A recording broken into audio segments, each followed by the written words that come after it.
محمدیہ کے لوگوں تم بھی خرچ کرو۔ افطار کے موقع پر اگر تمہارے یہاں دسترخوان پر مختلف قسموں کی چیز ہے تو آپ کی دیوار کے ساتھ کوئی یتیم بھی ہے اس کا بھی خیال کیجئے۔ آپ کے دیوار کے ساتھ کوئی بیوہ عورت بھی ہے جو کسی سے کہہ نہیں سکتی ہے کہ مجھے افطار کے موقع پر اس چیز کی تمنا ہے، اس چیز کی خواہش ہے، اور کوئی میری خواہش پوری کرے، چونکہ خاوند انتقال کر چکا ہے۔ تو لہٰذا امت محمدیہ کے لوگوں تمہارے اوپر حق ہے کہ اپنے پڑوس میں رہنے والے یتیم کی، بیوہ کی، ان سب لوگوں کی فکر تمہیں کرنی ہے۔ اس چیز کا نام روزہ ہے۔ روزہ بھوکا رہنے کا نام نہیں ہے۔ صاحب ہم بھوکے ہیں، ٹھیک ہے، ہمارا صبح سے شام تک روزہ ہے۔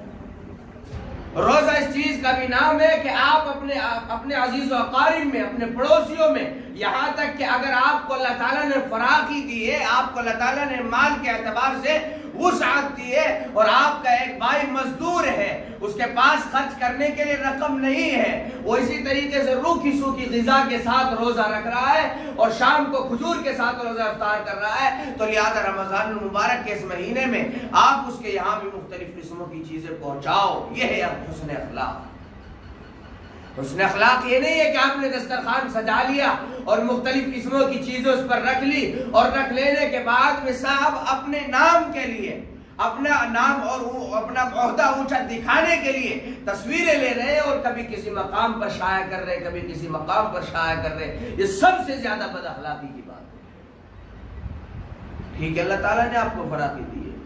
اللہ تعالیٰ نے آپ کو وسعت دی ہے، آپ خرچ کر سکتے ہیں، آپ کے پاس ہے رقم، لیکن ممکن ہے جس کے پاس وہ تصویر جائے وہ تو غریب ہونا، اس کے دل میں بھی تو یہ خواہش پیدا ہو سکتی ہے، اور اگر اس کے دل سے آہ نکل گئی تو پھر اس کا جواب کون دے گا؟ اور یاد رکھیے، مفلس اور مظلوم اور اس قسم کے لوگوں کی بد دعا اللہ رب العزت کے عرش کو پلا دیتی ہے، تمام کی تمام ریاست دھری رہ جائے گی۔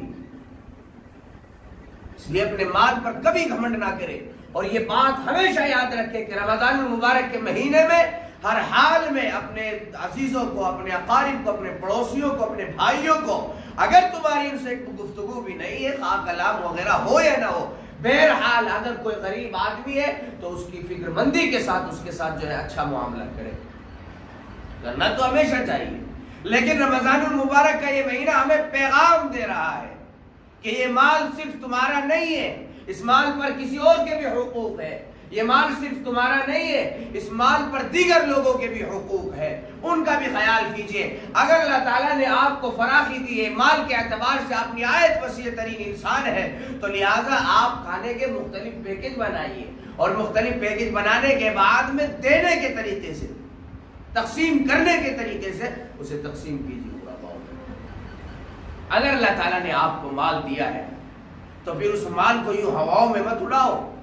اس مال کو وہاں خرچ کرو جہاں خرچ کرنے سے تمہارے مال میں مزید اضافہ ہوگا، جہاں خرچ کرنے سے تمہارے مال میں اللہ تعالیٰ کو مزید اس میں اضافہ کر دینا ہے، وہاں اس مال کو خرچ کرو۔ اگر تمہارے ذہنوں میں یہ بات بیٹھ گئی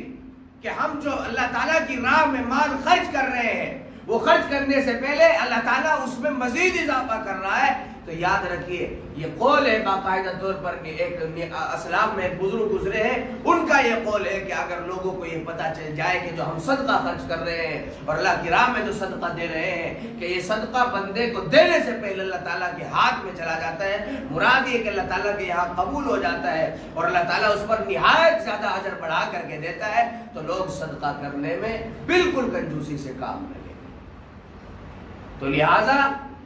خرچ کرنے کی بھی ایک ترتیب ہو، طریقہ ہو، یہ نہ ہو کہ صاحب ہم نے پیکیج تو بنا لیے کھانے وغیرہ کے، اور اس میں آٹے وغیرہ کی تھیلی اور چاول وغیرہ کی تھیلی اور دیگر قسموں کی چیزیں تو بنا لی، تیار کر لی، اور تیار کرنے کے بعد میں غریبوں کو بلا رہے ہیں اور ان کے عزت نفس سے کھلواڑ کیا جا رہا ہے۔ کیا مراد؟ یعنی ان کو کھڑا کیا اور ان کے ہاتھ میں دے رہے ہیں اور لوگوں کو دکھانا چاہ رہے ہیں کہ دیکھو ہم دینے والے ہیں، یہ لینے والا ہے، ہم رئیس ہے اور یہ مفلس ہے، تف ہے تمہاری ایسی امیری پر، لعنت ہے اللہ تعالیٰ کی ایسی امیری پر، یہ مال تمہارا دیا ہوا ہے، آج تم کمانے والے بن گئے تو گویا کہ تم رئیس زادے ہو گئے، جب اللہ تعالیٰ ٹھوکر دکھانے پر آتا ہے نا اور اللہ تعالیٰ دھکے دینے پر آتا ہے تو یاد رکھیے بڑے سے بڑا حامان اور قارون اور شداد ان جیسی دولتوں کے مقابلے میں ان کے یہاں کے فقیر تم سے زیادہ امیر ہیں۔ چند پیسے کمانے کے بعد میں رئیس زادی کا گھمنڈ تمہارے اندر آ گیا ہے کہ صاحب ہم تو مالدار ہیں، اور تصویریں لے کر کے کبھی فیس بک پر اور کبھی دیگر مقامات پر شائع کر رہے ہیں، اور جو غریب لوگوں کی عزت نفس سے کھلواڑ کر رہے، شرم نہیں آتی؟ ان کے ساتھ عزت نفس نہیں ہے؟ ان کو تکلیف نہیں ہوتی ہوگی کہ صاحب میرے گھر کے لوگ اور میرے اہل خانہ جب دیکھیں گے تو وہ کیا تصور کریں گے کہ ہمارا باپ اب اتنا غریب ہو گیا ہے کہ اب دوسرے سے اس کو بھیک کے طور پر راشن لانا پڑ رہا ہے؟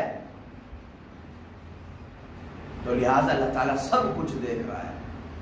سب کچھ اللہ تعالیٰ کے علم میں ہے۔ اس بات سے ہرگز غافل نہ ہونا، مدد کرنی ہے، مدد کرنے کے طریقے سے کرے، ورنہ اللہ تعالیٰ اپنے بندوں کو کسی کے اوپر نہیں چھوڑتا۔ یاد رکھیے، تو ایک طریقہ اللہ تعالیٰ نے متعین کر دیا ہے، ورنہ اللہ تعالیٰ کوئی یہ نہیں ہے کہ اللہ تعالیٰ اپنے بندوں کو صحیح طریقے سے پال نہیں سکتا، سب کو اللہ تعالیٰ غذا دے رہا ہے۔ ارے تمہیں تو کیا اللہ تعالیٰ خنزیر کو غذا دے رہا ہے؟ تم تو پھر بھی اشرف المخلوق ہو۔ اللہ تعالیٰ خنزیر کو بھی پال رہا ہے، اسے بھی وقت پر غذا مل رہی ہے۔ سمندر میں رہنے والی مچھلی اسے چاہے دن بھر کوئی غذا نہ ملے، لیکن جب اس کی غذا کا وقت ہوتا ہے تو اللہ تعالیٰ اسے بھی غذا پہنچاتا ہے۔